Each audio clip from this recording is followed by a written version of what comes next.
अस्सलाम वालेकुम स्टूडेंट्स, आज का हमारा टॉपिक है इक्विलिब्रियम कांस्टेंट। हमने इसमें इक्विलिब्रियम कांस्टेंट की डेफिनेशन देखनी है, इक्विलिब्रियम कांस्टेंट के यूनिट्स देखने हैं। अब सबसे पहले डिस्कस करेंगे इक्विलिब्रियम कांस्टेंट की डेफिनेशन के बारे में। उससे पहले मैं आपको इक्विलिब्रियम कांस्टेंट का एक्सप्रेशन बताता चलूँ, फिर वहाँ से हम डेफिनेशन की तरफ चलेंगे। जैसा कि हमने लॉ ऑफ मैथ सेक्शन में एक बैलेंस्ड केमिकल इक्वेशन लिखी थी, उस केमिकल इक्वेशन की हमने केसी डराइव की थी और इस केसी में हमने रिएक्टेंट्स और प्रोडक्ट्स लिखे थे। प्रोडक्ट यहाँ लिखे थे हमने और रिएक्टेंट्स को यहाँ लिखा था। ये केसी का एक्सप्रेशन है। इस एक्सप्रेशन से डेफिनेशन बनाई जा सकती है। कैसे? अब हम देखेंगे कि ये जो केसी है, केमिकल इक्विलिब्रियम कांस्टेंट है, इसमें सबसे पहले प्रोडक्ट्स की बात होगी, उसके बाद रिएक्टेंट्स की बात होगी। यहाँ पे प्रोडक्ट्स जो हैं ये आपस में मल्टीप्लाई हो रहे हैं, इनकी मोलर कंसंट्रेशंस जो हैं और इनके जो कोफिशिएंट्स हैं वो इनकी पार्ट्स बन गए हैं। एज इट इज़ यहाँ पे रिएक्टेंट्स जो हैं इनकी मोलर कंसंट्रेशंस की जो है प्रोडक्ट दिखाई दे रही है और इनके कोफिशिएंट्स भी जो हैं वो पार्ट्स में कन्वर्ट हो जाएंगे। तो यहाँ से हम जो है इसकी डेफिनेशन बनाएंगे। अब आधी डेफिनेशन में इस प्रोडक्ट की बात हो रही है और आधी डेफिनेशन में रिएक्टेंट्स की बात हो रही है। यानी आधी डेफिनेशन में प्रोडक्ट्स की कंसंट्रेशन की प्रोडक्ट की बात हो रही है और आधी डेफिनेशन में जो है रिएक्टेंट्स की कंसंट्रेशन की प्रोडक्ट की बात हो रही है।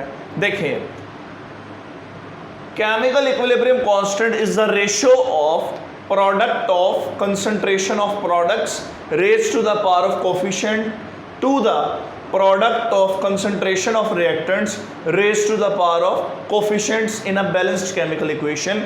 एक बैलेंस्ड केमिकल इक्वेशन में हमने रिएक्टेंट्स की प्रोडक्ट को देखना है और प्रोडक्ट्स की प्रोडक्ट को देखना है और उनके कोफिशिएंट्स को उनकी पार्ट्स में कन्वर्ट कर देना है। ये केमिकल इक्विलिब्रियम कांस्टेंट था। अब आप आगे इसकी एग्जांपल देख सकते हैं। हाइड्रोजन और आयोडीन जो है हाइड्रोजन आयोडाइड बना रही हैं। ये एक बैलेंस्ड केमिकल इक्वेशन है। हम इसकी जब केसी लिखेंगे तो हमें ये एक्सप्रेशन मिलेगा। यूनिट्स को यहाँ पे डिस्कस करेंगे। अब देखें, अब केसी की वैल्यू किस में डिपेंड करती है? The value of KC only depends upon temperature. ये टेम्परेचर पे डिपेंड करेगी, but it does not depends upon initial concentration of reactants and products. कहता है कि ये सिर्फ इसकी वैल्यू टेम्परेचर पे डिपेंड करेगी।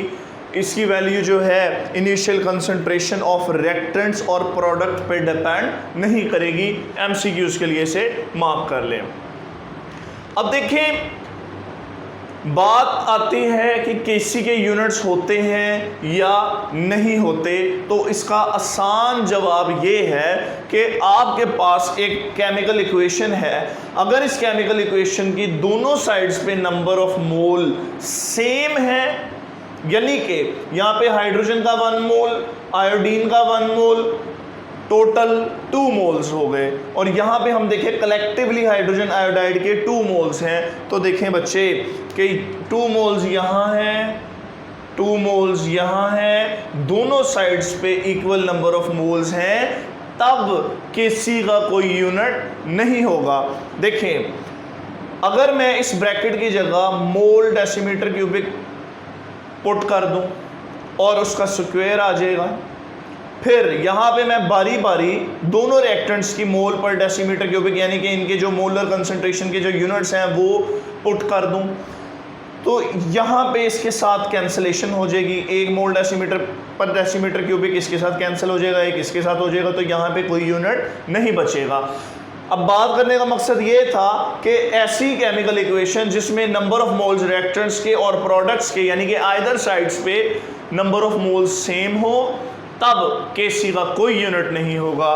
फिर देखें दूसरी possibility, in equal number of moles on both then it has units.